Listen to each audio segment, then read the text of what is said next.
Buenos días, sus señorías, mi nombre es Fortunata Jacinta, esto es QM de País y hoy retomamos el tema de la Constitución de 1931. Ya vimos en el capítulo anterior que la fecha de las elecciones a Cortes Constituyentes había quedado fijada para el día 28 de junio, dándose inicio a una campaña muy apasionada y movidita. Y para muestra un botón, vamos a ver este pequeño detalle que comenta Gabriel Jackson. En Levante, muchos anarquistas estuvieron tentados de votar, a pesar de la abstención oficial de sus organizaciones.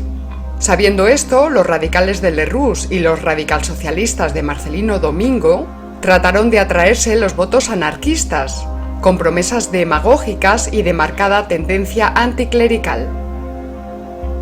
En Cataluña, País Vasco y Galicia, los candidatos pidieron la autonomía. Claro, no se esperaba menos, ¿verdad? Apenas hubo candidatos declaradamente monárquicos. Los oradores socialistas hablaron a favor de todo, desde un régimen liberal parlamentario hasta la dictadura del proletariado. El resultado, pues que las nuevas Cortes quedaron muy inclinadas hacia la izquierda, y como ya comentamos, que incluía muchos hombres con muy poca experiencia política. Participaría en ella un grupo selecto de intelectuales ansiosos por contribuir en la construcción de una nueva España. Ortega y Gasset, Pérez de Ayala, Gregorio Marañón, Sánchez Román, Osorio y Gallardo, Jiménez de Asúa, Julián Besteiro o Juan Negrín, entre los más destacados. La gente acudía en masa a los debates constitucionales para disfrutar de los discursos bellamente construidos. Bueno, pues como decíamos, los debates en las Cortes Constituyentes no pudieron iniciarse en un ambiente más caldeadito. Caliente, caliente, caliente. Si la primera sesión había quedado fijada para el día 14 de julio en homenaje a la toma de la Bastilla, el día 4 los afiliados a la CNT se declararon en huelga. Es la famosa huelga de los empleados de la Telefónica, declarada por los anarquistas para tomarle el pulso al nuevo gobierno. Y vaya si se lo tomaron, los socialistas se hallaron en la incómoda situación, por un lado, de tener que actuar como quebrantadores de huelga frente a sus hermanos de la clase obrera, y por otro lado tuvieron que defender a una compañía extranjera, esto es la Telefónica, en ese momento subsidiaria de una compañía estadounidense, cuyo contrato habían criticado duramente durante la dictadura de Primo de Rivera. El gobierno declaró el estado de guerra en Sevilla el 22 de julio, donde se produjeron 30 muertos y 200 heridos. Y de este modo los anarquistas descubrieron que la República podía tratarles con la misma severidad que un gobierno monárquico, o peor. Como así pudieron comprobarlo los ácratas en 1932, también en 1933 y luego en 1934, como iremos viendo en próximos capítulos. Daremos ahora algunas pinceladas sueltas sobre las características de estas Cortes Constituyentes. El Comité Constitucional presentó su proyecto a las Cortes, algo así como el borrador, el día 18 de agosto. Y entre esa fecha y el 9 de diciembre, los diputados debatieron y forjaron la Carta de una República supuestamente democrática, laica según un modelo laicista de Estado y potencialmente descentralizada en favor de las demandas regionalistas. Entonces no se hablaba de comunidades autónomas, sino de regiones. La expresión comunidades autónomas fue acuñada precisamente por uno de los padres espirituales de la República y uno de nuestros mejores amigos, José Ortega y Gasset. ¡Ay, qué desafortunado ha sido Ortega y Gasset para muchas cosas! Ya le podías dejar un rato tranquilo a Ortega, que contigo no gana para disgustos. ¡Menuda semanita! ¡Ay! Pero bueno, sigamos. Para la redacción de la Constitución Española Republicana de 1931 se tomaron como modelo dos precedentes europeos: la República Alemana de Weimar y la Tercera República Francesa. Los legisladores constitucionales, muchos de los cuales habían estudiado en Alemania, copiaron de la legislación de Weimar la noción de un poder presidencial moderador. Y decidieron que había que limitar los poderes del presidente para evitar ciertos excesos del poder ejecutivo. La función positiva más fuerte del presidente de la República Española sería el poder para designar, para nombrar al primer ministro. Una tarea nada fácil en un país con muchos partidos políticos pequeños y en contienda ahí.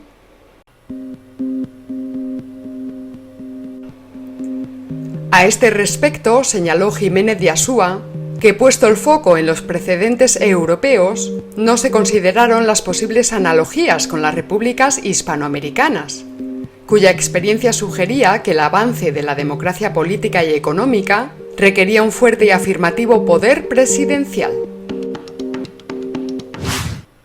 Y sin abandonar a Jiménez de Asúa, quien a la sazón era el presidente de la Comisión Parlamentaria Constituyente, leemos lo siguiente en uno de sus discursos de la época. No hablemos de un Estado federal, porque federar es reunir. Se han federado aquellos estados que vivieron dispersos y quisieron reunirse en colectividad. No solo por este comentario puntual, sino por todo, tenemos que decir que en absoluto el Estado republicano se concibió como un Estado federal. Tanto la Constitución de 1931 como la de 1978 prohíbe explícitamente la federación entre esas regiones autónomas que pudieran llegar a constituirse. Artículo 13. En ningún caso se admitirá la federación de regiones autónomas. Ahí bien clarito en el artículo 13. Y como ya comentamos en otro capítulo, hablar de federalismo en un Estado ya unificado, como es el caso del Estado español, pues sencillamente es hablar sin saber de lo que se habla, sin tener ni puñetera idea. Vamos. Pues claro que sí, ahí con contundencia, muy bien, guapa. La Constitución protegía en principio los derechos individuales y la propiedad, pero al mismo tiempo en el artículo 44 afirmaba que las riquezas de la nación podían ser expropiadas mediante indemnización si convenía a los intereses sociales comunes, haciendo así posible la evolución hacia el socialismo. Por otro lado, Pedro Insúa nos recuerda lo siguiente en su magnífico artículo publicado en el Catoblepas y que llevaba por título «Republicanizar, pues republicanicemos». Si bien en la Constitución de 1931 no se pone en cuestión la soberanía nacional española, tampoco se afirma. Y no se afirma por la supresión deliberada en el preámbulo de la frase «nación española». Es decir, la expresión nación española es sustituida por España, sin más, España. Explica Insúa que esta supresión fue debida a las concesiones hechas al catalanismo y que no pudo evitarse a pesar de las enmiendas que hicieron algunos de los diputados.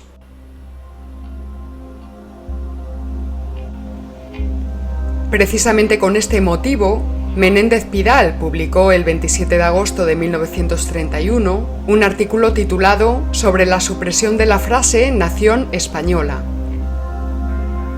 Todo lo que el voto particular reconoce a España es mirándola como Estado, no como una nación.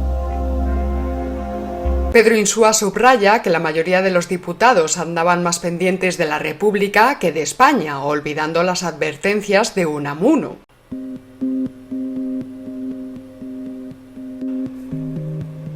Cuando aquí, en las Cortes, se habla de la República recién nacida y de los cuidados que necesita, yo digo que más cuidados necesita la madre, que es España. Que si al fin muere la República, España puede parir otra. Y si muere España, no hay República posible. Y ahora sí, llegamos al gran conflicto revolucionario. Había que determinar las relaciones entre la Iglesia y el Estado, pero en este caso no se trataba únicamente de separar Iglesia y Estado, como ocurría en otras naciones, sino que había mucho interés por triturar la influencia católica. Había que eliminar a la Iglesia católica como rival ideológico, y esto pues había que hacerlo de la forma más rápida posible y por vía ministerial, mejor. Y a esto, sus señorías, se le llama ingeniería social. Abriremos un apartado independiente para acercar la lupa.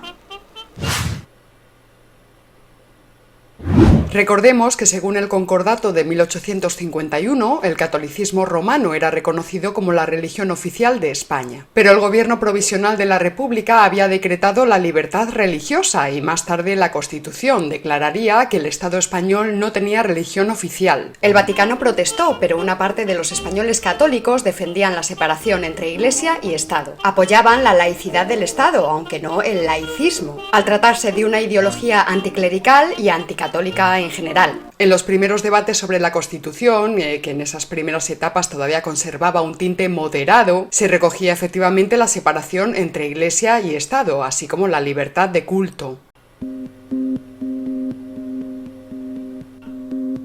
Pero a la vez se reconocía a la Iglesia católica un estatus especial, como entidad de derecho público, reconociendo una realidad histórica y social innegable. La agrupación al servicio de la República, recuerdan ustedes, encabezada especialmente por Ortega y Gasset, defendería precisamente esta postura por considerarla la más adecuada. Pero esta no fue la postura que finalmente triunfó, y si las posiciones se radicalizaron fue a causa de la influencia masónica, que era decididamente anticatólica. Esa radicalidad fue asumida por el PSOE y por los radicalsocialistas, e incluso Esquerra Catalana suscribió un voto particular a favor de la disolución de las órdenes religiosas y de la nacionalización de sus bienes. Los bienes de estas órdenes religiosas que estuvieran localizados en Cataluña, queremos decir. Eso sí, insistiendo en que no debían salir de Cataluña los que allí estuvieran localizados. Los bienes de la Iglesia que estuvieran localizados en Cataluña, queremos decir. ¿Pero qué me dices? Igualito que los príncipes alemanes de los siglos XVI y XVII, seguidores de Lutero. Prohíbo la religión católica, pero me quedo con sus bienes. Y así mato dos pájaros de un tiro.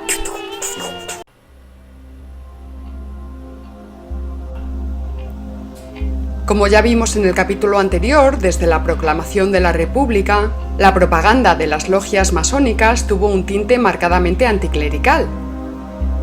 Y no deja de ser significativo que se nombrara director general de primera enseñanza al conocido masón Rodolfo Llopis, que con el tiempo llegaría a secretario general del PSOE, hasta que fue defenestrado por el clan de la tortilla de Felipe González. En definitiva, la Constitución proponía la disolución de la Compañía de Jesús, prohibiendo a las demás órdenes religiosas católicas no solamente la enseñanza, sino cualquier actividad económica y también la beneficencia.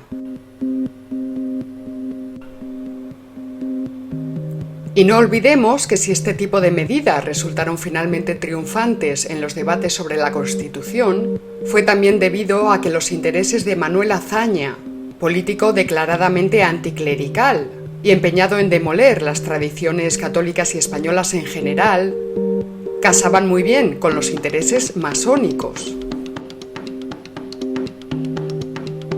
Y en 1932 Manuel Azaña se dio de alta en la masonería. No por interés en los misterios de los hijos de la viuda, sino por interés político. De hecho, Azaña no pasó del grado 1, el grado de aprendiz. En resumen, el artículo 26, más que regular el derecho de libertad religiosa, regulaba las limitaciones al derecho de libertad religiosa. Por otra parte, era el artículo más extenso de toda la Declaración de Derechos de esa Constitución. Sin embargo, y sorprendentemente, en la misma no se regulaba el derecho de huelga. En definitiva, todo esto y la ocurrencia del artículo 1, de decir que España era una república de trabajadores de todas las clases, pone de manifiesto que se trataba de una constitución totalmente apartada de la realidad social y política española. En enero de 1932, las Cortes aprobarían la ley de secularización de los cementerios, así como la primera ley del divorcio en España. Se dio mucha publicidad a algunos de los casos de divorcio, como fue el caso de la hija de Antonio Maura. Pero lo cierto es que la clase media en Madrid y en Barcelona, por ejemplo, aprovechó esta ley muy pocas veces. Y en algunas provincias no se dio ni un solo caso. Por otro lado, la ceremonia de secularización de los cementerios a menudo iba acompañada del ritual de derribo de tapias al son de la marsellesa. Todo ello convenientemente nutrido por la propaganda de que el matrimonio y el entierro civiles eran signos de cultura entre comillas, mientras que las ceremonias religiosas eran signos de superstición. Ese mismo mes, es decir, enero de 1932, el gobierno de Azaña decreta la disolución de la Compañía de Jesús y la confiscación de sus bienes, por considerar a esta orden religiosa como un peligro para el Estado, más que nada por su tremenda influencia en el plano educativo y también por el tremendo poder económico que les daba su riqueza. Ahora vamos a regresar de nuevo a los debates sobre la Constitución. Nos situamos en el 13 de octubre de 1931 en un famosísimo discurso que pronunció Manuel Azaña en las Cortes. La premisa de este problema, hoy político, la formulo yo de esta manera. España ha dejado de ser católica. El problema político consiguiente es organizar el Estado en forma tal que quede adecuado a esta fase nueva e histórica el pueblo español. Nosotros, de la mano de Marcelino Suárez Ardura, nos disponemos a considerar en unas breves líneas pues estas célebres palabras de Manuel Azaña. Dadas las limitaciones de este formato de programa, no podremos exponer aquí la argumentación completa de Marcelino Suárez Ardura, pero incluiremos el fragmento más amplio en el guión que subiremos a la página de Nódulo Materialista. Y aprovechamos la ocasión para recordaros que podéis consultar todos los guiones escritos de los programas de Fortunata y Jacinta en el siguiente enlace. Luego lo dejaré en la caja de descripción de YouTube. A lo largo del discurso de Manuel Azaña, que por cierto, los que tengan curiosidad también podrán leer entero, dejaré el enlace también por ahí. Bueno, pues como decimos, a lo largo de su discurso se hacen muchas alusiones a la pérdida del catolicismo en España. Y también se alude constantemente a la idea de que ahora, es decir, en los tiempos en los que habla Azaña, ya no habría que atender a la religiosidad, puesto que eso sería una cuestión de la conciencia individual, sino que habría que atender a la cultura. En este orden de ideas, el Estado se conquista por las alturas, sobre todo si admitimos que lo característico del Estado es la cultura. Aquí vemos la prosapia germana que se revela a lo largo de todo el escrito de Manuel Azaña. Sobre todo dos cuestiones, dos de las ideas germanas metafísicas más características de la tradición idealista. En primer lugar, la apelación a la religiosidad como una cuestión de conciencia. Esa conciencia subjetiva de la que ya hemos hablado en capítulos anteriores. Por otro lado, tenemos la alusión al estado de cultura, que remite a la idea de que las culturas genuinas son precisamente las culturas nacionales, y que estas son la expresión del espíritu de cada uno de los pueblos. Particularmente esta era la idea del gran filósofo de la Universidad de Berlín, Juan Teófilo Fichte, que al igual que Azaña era masón.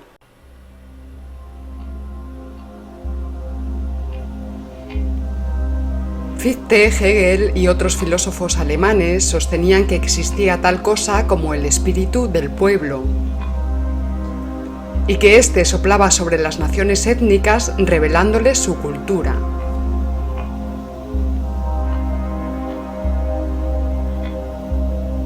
Y esto es ya simple ideología metafísica. Tan metafísica que la idea de cultura con mayúsculas no es otra cosa que el proceso de inversión teológica de la idea mitológica de la gracia, como ha ensayado Gustavo Bueno en su célebre El mito de la cultura. Ya abordaremos este interesante tema en algún capítulo independiente, pero de momento leamos estas palabras de Gustavo Bueno. Y sólo cuando una cultura nacional, una nacionalidad étnica, hubiera sido revelada, dijo Juan Teófilo Fichte, podría constituirse un Estado legítimo, el Estado de cultura, no ya el Estado de derecho o el Estado de bienestar. La lección de Fichte la han aprendido bien algunos gobiernos de comunidades autónomas, que saben que ha de comenzarse por fundar una cultura nacional propia, catalana, vasca, galaica, acaso berciana o badiniense, para reclamar a continuación un Estado soberano, el Estado catalán, el Estado vasco o el Estado badiniense. Haremos ahora una última observación, y es que con la frase España ha dejado de ser católica, Azaña pretende decirnos que se puede constatar positivamente que España ya no es católica. Y que eso es una situación de hecho, algo que se puede describir como un dato empírico. Y todo ello a pesar de la existencia de millones de católicos, incluso de católicos creyentes. Y a pesar de tener frente a sí, en los debates sobre la Constitución de 1931, a los apologistas del catolicismo. Detengámonos un momento en este detalle, porque precisamente por tener frente a sí, por tener en cuenta en su discurso a estos apologistas, vemos que el discurso de Azaña va referido dialógicamente a otras teorías que afirmarían el catolicismo en España. Y en este sentido, el discurso del político republicano lo vemos ahora formulado no ya en calidad de hecho constatable, científico, sino a modo de máxima pragmática, de donde se desvela su coloración oblicua, es decir, aureolar. Vamos a ver, sería algo así como cuando Pedro Sánchez aseguró, tras su victoria electoral, que estamos en una nueva época, pretendiendo que esa nueva época está ahí y que se puede indicar con el dedo mismo de la mano, ahí está la nueva época, ahí. Bueno, claro, ahí con él puesto en la presidencia, claro. Podríamos decir en este punto que Manuel Azaña confunde sus propios deseos con la realidad. Pues la misma existencia de apologistas del catolicismo en las Cortes le demuestra que la realidad es mucho más compleja de lo que él pretende. Dicho en otras palabras, en la frase de Azaña no hay ciencia, sino praxis política. Pero praxis política de la mala. Entre otras cosas porque atiende a intereses ideológicos, personales y de partido antes que a la complejidad de la realidad nacional. Dice Gabriel Jackson: la nueva carta era democrática y laica. Consagraba la supremacía del poder legislativo. Sería compatible con una economía mixta que contendría a la vez elementos socialistas y capitalistas. Pero sería inaceptable para la opinión católica, por los artículos 26 y 48, que declaraba que la educación en todos los grados sería laica. Y en este punto coincidía con Ricardo de la Cierva, quien escribió: era una constitución de media España contra la otra media. No era una constitución de la concordia, sino de la exclusión y la revancha.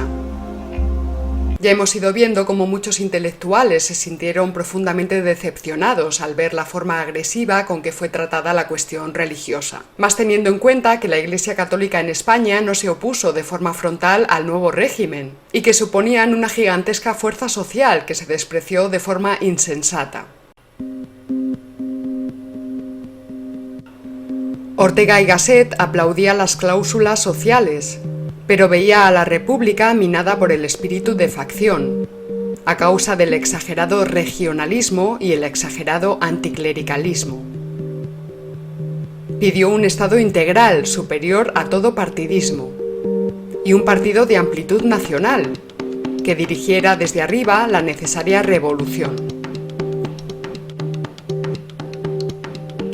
Gabriel Jackson nos recuerda asimismo que tanto Ortega y Gasset como Miguel de Unamuno, que habían protagonizado los debates intelectuales contra la dictadura de Primo de Rivera, esperaban haber sido escuchados y respetados por los jóvenes republicanos como pensadores veteranos, pero que se encontraron conturbados frente a lo que habían presenciado durante los debates de las Cortes Constituyentes. La demagogia anticlerical, frases incorrectas, exigencias, malos modales, las mezquindades y pasiones de los parias sociales, acentos regionalistas varios. Recordemos que Ortega y Gasset acababa de publicar La rebelión de las masas, en la que hablaba con aprensión de la irrupción de las masas incultas en la vida política europea. Aunque también podía haber dicho algo acerca de la corrupción de las élites. Por su parte, Unamuno escribía lo siguiente en relación a aquella república de entonces: y no se hable de ideología, que no hay tal. No es sino barbarie, zafiedad, suciedad, malos instintos. Y lo que es, para mí al menos, peor, estupidez, estupidez, estupidez. De ignorancia no se habla. He tenido ocasión de hablar con pobres chicos que se dicen revolucionarios, marxistas, comunistas, lo que sea. Y cuando cogidos uno a uno fuera del rebaño, les he reprochado, han acabado por decirme: tiene usted razón, don Miguel, pero ¿qué quiere usted que hagamos? Daba pena oírles en confesión. Tanto Ortega como Unamuno consideraban a Manuel Azaña como un intelectual de segundo orden. Y ahora era el dirigente al servicio de las fuerzas anticlericales y, peor aún, antinacionales. En definitiva, vislumbraban que si el presidente de la República Española era un católico y su jefe de gobierno un anticlerical, pues nada bueno podía esperarse del futuro. Nada, nada de nada. Lo que siguió es que Alcalá Zamora, que había dimitido la presidencia del gobierno en octubre a causa de los enconados debates sobre el artículo 26, aceptó el nombramiento como presidente de la República y pidió a Azaña que continuara como primer ministro. Poco tiempo necesitó este para echar del gobierno nada más y nada menos que al partido de Lerroux, decisión que Salvador de Madariaga valoró de esta manera. Y así como el río que se abre hacia el mar ha nacido arroyuelo en las alturas, así la Guerra Civil Española puede decirse que comenzó el día en que Azaña expulsó al Partido Radical. Bueno, pues con este comentario sobrecogedor cerramos este capítulo de hoy. Agradecemos su apoyo a todos nuestros mecenas, no olviden darle a la campanita y recuerden que en la caja de descripción de YouTube, aquí abajo, pues están los enlaces de interés. Se despide de todos ustedes Fortunata y Jacinta y recuerda, si no conoces al enemigo ni a ti mismo, perderás cada batalla. ¡Hasta luego!